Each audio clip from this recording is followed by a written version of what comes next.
2cm 정도 되는 종양이 있습니다. 여기 넓적하게 밖으로 많이 튀어나와 있었고 넓적하게 보이는 부위거든요. 톱니폴립, 톱니선종인 선종일 가능성이 아주 높죠. 이분은 톱니선종은 대장 점막에 혹처럼 튀어나온 종양들과는 달리 옆으로 평평하게 퍼져 있어 내시경으로도 놓치기 쉽다고 한다.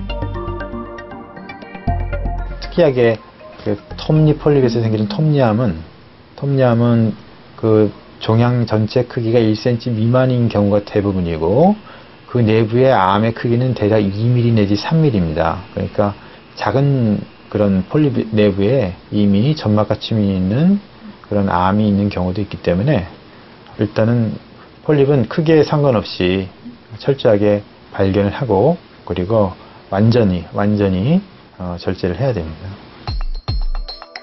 대장 점막과 거의 구별이 안 될 정도로 납작한 모양의 톱니선종. 그러나 종양의 세포 사진을 보면 상피 구조가 뾰족한 톱니 모양으로 변이된 것을 확인할 수 있다. 일반적인 대장암은 대장벽의 제1층인 표층 점막에서 발생한다. 그래서 내시경을 통해 종양의 식별이 비교적 어렵지 않다. 그런데 톱니선종은 대장벽의 제2층인 심부 점막층에서 발생한다. 표층 점막에 별다른 변화가 없기 때문에 발견이 쉽지 않다. 또한 깊이 침투해서 종양에 암세포가 있을 경우 혈관이나 림프절을 타고 주위로 전이될 수 있다. 유럽에서 발표된 논문.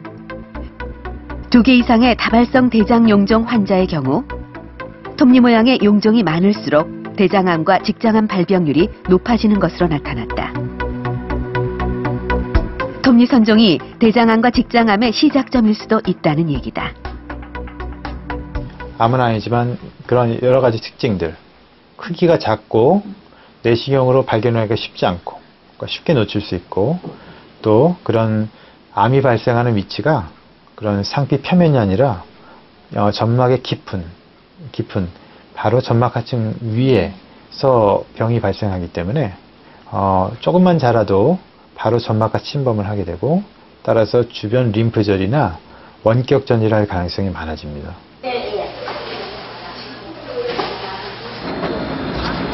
며칠 전 대장암 수술을 받은 고대영 씨. 건강검진에서 대장 용종이 발견됐고 암 진단을 받았다. 우연히 받아본 건강검진. 그런데 결과는 너무도 뜻밖이었다.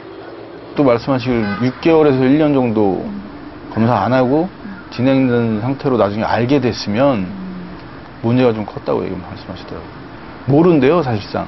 그쵸. 병원에 아파서 오게 되면 거의 말기라 그러더라고요. 고대영 씨의 대장 내시경 사진. 울퉁불퉁한 모양으로 튀어나온 2cm 크기의 대장 용종. 조직 검사 결과 암이 확인된 것이다. 고대영 씨가 수술 결과를 확인하기 위해 병원을 찾았다. 뚫고 나가진 않았어요. 아주 비교적 조기예요. 그런데도 불구하고 주위 한 군데 임파절에 전이가 가 있었어요. 그렇게 되면 만일 그 임파절 전이가 없었다면은 1기가 되는데 지금 임파절 전이가 있기 때문에 병기로 따지면 3기가 돼요.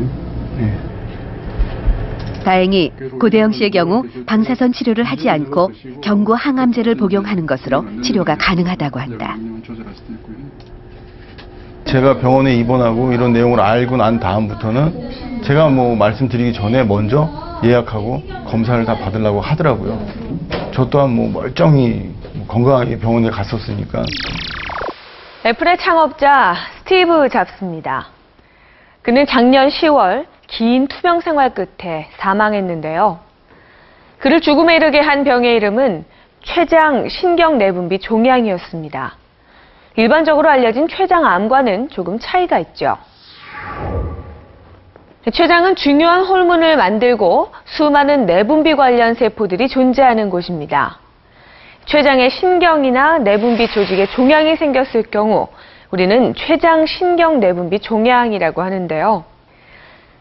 대부분은 양성이지만 일부는 안타깝게도 악성 종양으로 밝혀지기도 합니다. 췌장의 다른 종양도 마찬가지입니다.